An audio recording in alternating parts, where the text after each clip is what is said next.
क्या आप जानते हैं कि गूगल अर्थ जो आज हर किसी के मोबाइल में है, असल में एक जासूसी टूल था। इसे अमेरिका की खुफिया एजेंसी CIA ने युद्ध के लिए इस्तेमाल किया था। और जो आज हम इससे पहाड़, शहर और यहां तक कि अपना घर जूम करके देख लेते हैं, कभी इसका इस्तेमाल बम गिराने, दुश्मनों को खोजने और जंग की प्लानिंग के लिए होता था। ये है गूगल अर्थ की वो सीक्रेट कहानी जो शायद ही किसी ने बताई हो। साल था 1999। अमेरिका की सिलिकॉन वैली में एक कंपनी शुरू हुई, की होल इंकॉर्पोरेट। इसका मकसद था सैटेलाइट इमेजेस को 3D मैप में बदलना, जूम करने की अल्ट्रा पावर देना, पूरी पृथ्वी का रियल टाइम नक्शा बनाना। की होल ने एक सॉफ्टवेयर बनाया, की होल अर्थ व्यूअर, जो देखने में काफी हद तक आज के गूगल अर्थ जैसा था। जब CIA ने देखा कि इस सॉफ्टवेयर से किसी भी जगह को जूम करके देखा जा सकता है, तो उन्होंने तुरंत इस कंपनी को फंड किया। CIA की इन्वेस्टमेंट कंपनी इनक्यूटेल ने की होल में पैसे लगाए। इसका मकसद था जंग के मैदान की लाइव प्लानिंग, दुश्मनों की हरकतें डिटेक्ट करना और सटीक मिलिट्री टारगेटिंग। 2003 अमेरिका और इराक के बीच जंग छिड़ी। की होल अर्थ व्यूअर का इस्तेमाल अब अमेरिका के वॉर रूम्स में होने लगा। कमांडर्स इसे यूज कर रहे थे टारगेट लोकेशन सेट करने में, सैटेलाइट इमेज जूम करके देखने में और दुश्मन की पोजीशन ट्रैक करने। ये एक डिजिटल युद्ध हथियार बन चुका था।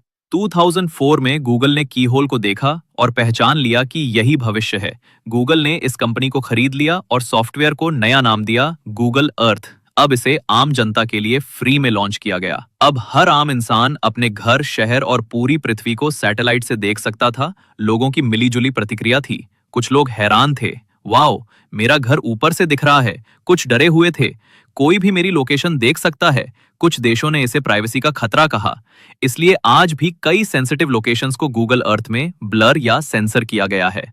गूगल अर्थ में कई ऐसे फीचर हैं जो बहुत कम लोग जानते हैं। टाइम ट्रैवल, पुरानी सैटेलाइट इमेजेस देख सकते हैं। 3D मोड, शहरों की बिल्डिंग्स असली जैसी दिखती हैं। Voyager, historical tours, nature trekking, flight simulator, virtual airplane उड़ाना। कुछ लोग मानते हैं कि गूगल अर्थ जानबूझकर कई जगहें छुपाता है। एरिया 51, कुछ चाइनीज और रशियन मिलिट्री जोन्स और कुछ मिस्टीरियस आइलैंड्स। गूगल कभी इन बातों की पुष्टि नहीं करता, इसलिए कॉन्स्पिरेसी थियोरीज और बढ़ जाती हैं। आज गूगल अर्थ का इस्तेमाल केवल घूमने के लिए नहीं, बल्कि स्कूलों में एजुकेशन, एनवायरमेंटल ट्रैकिंग, जियो जर्नलिज्म और एग्रीकल्चर मैपिंग जैसे एडवांस्ड फील्ड्स में होता है।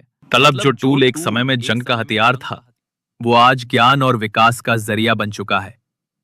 तो अगली बार जब आप गूगल अर्थ खोलें, तो याद रखिए, ये सिर्फ एक ऐप नहीं है, बल्कि एक ऐसी टेक्नोलॉजी है जिसकी जड़ें जंग और जासूसी में हैं।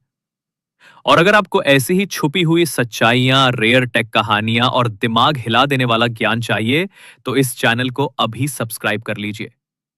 अगली वीडियो में फिर मिलेंगे, एक और ऐसी कहानी के साथ जो आपको सोचने पर मजबूर कर देगी।